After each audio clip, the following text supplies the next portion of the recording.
ಇಂದು ಶ್ರಾವಣ ಮಾಸ ಮುಗಿದಿದೆ. ಶ್ರಾವಣ ಮಾಸದ ಕೊನೆಯ ಶನಿವಾರದ ಪ್ರಯುಕ್ತ ಚಿಕ್ಕಬಳ್ಳಾಪುರ ನಗರದ ವಿವಿಧ ದೇವಾಲಯಗಳಲ್ಲಿ ವಿಶೇಷ ಪೂಜೆಗಳನ್ನು ಹಮ್ಮಿಕೊಳ್ಳಲಾಗಿತ್ತು. ನಗರದ ಕಂದವಾರ ಬಾಗಿಲು ಶ್ರೀ ಲಕ್ಷ್ಮೀ ವೆಂಕಟೇಶ್ವರ ದೇವಾಲಯ, ಬಿಬಿ ರಸ್ತೆಯಲ್ಲಿರುವ ಶನೈಶ್ಚರ ಸ್ವಾಮಿ ದೇವಾಲಯಕ್ಕೆ ಭಕ್ತಾದಿಗಳ ಸಾಗರವೇ ಹರಿದು ಬಂದಿತ್ತು.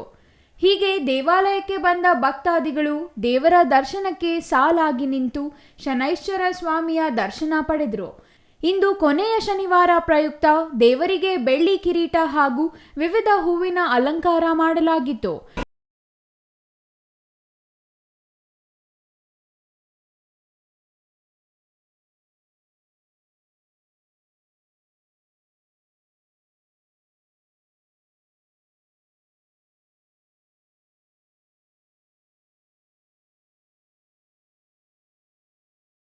ದೇವರಿಗೆ ಮಾಡಿದ್ದ ಹೂವಿನ ಅಲಂಕಾರ ಭಕ್ತಾದಿಗಳು ಕಣ್ತುಂಬಿಕೊಂಡರು.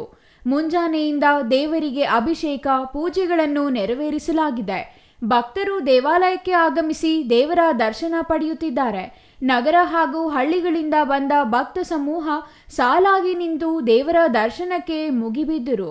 ಶನೈಶ್ಚರ ಸ್ವಾಮಿಯ ದರ್ಶನ ಪಡೆದ ಭಕ್ತರು ತೀರ್ಥಪ್ರಸಾದ ಪಡೆದು ಪುನೀತರಾದರು. ಮಾನಸ ಶ್ರಾವಣ ಶನಿವಾರದ ಕೊನೆ ವಾರ, ಇದು 5ನೇ ವಾರ ದರ್ಶನಕ್ಕೆ ಅಂತ ಬಂದ್ವಿ.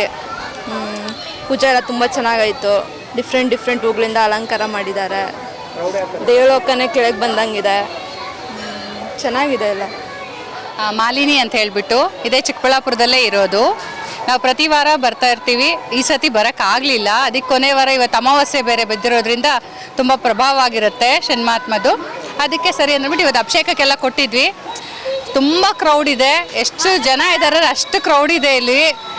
ಅಲಂಕಾರ ನೋಡೋಕ್ಕಂತೂ ನಾವು 100 ಕಣ್ಣು ಸಾಕಾಗಲ್ಲ ಅಂತ, ಅದು ಅಷ್ಟು ಚೆನ್ನಾಗಿ ಮಾಡಿದ್ದಾರೆ. ಸ್ವಾಮಿಗಳು ಯಾವಾಗಲೂ ಅಷ್ಟೇ ಇಲ್ಲ, ಅಲಂಕಾರ ತುಂಬ ಚೆನ್ನಾಗಿ ಮಾಡ್ತಾರೆ. ಇವತ್ತು ಕೊನೆ ವಾರ ಆಗಿರೋದ್ರಿಂದ ಜನನೂ ಜಾಸ್ತಿ. ಹಾಗೆ ವರ್ಷ ಶ್ರಾವಣದಲ್ಲಿ 1 ದಿವಸ ಅಂತೂ ಅಫ್ಕೋರ್ಸ್ ಕೊಡ್ತೀವಿ ಅಭಿಷೇಕಕ್ಕೆ.